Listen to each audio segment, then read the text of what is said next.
سلام، با هم آماده شیم بریم که برای اولین بار توی سال جدید قرار برم سر کلاس. اگه میبینین صورتم خیلی پف خواب نداره به خاطر اینکه اصلا نخوابیدم. شاید 1 ساعت خوابیدم به خاطر اینکه یه ارائه خیلی مهم داشتم. طبیعتا از ساعت 1 شب شروع کردم آماده شدن براش.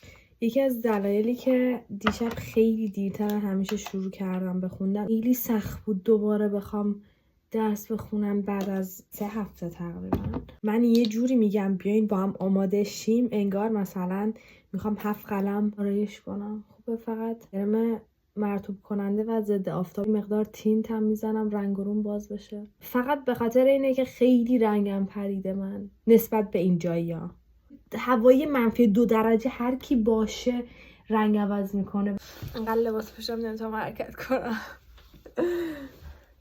بریم که طبق معمول دیرمون شده.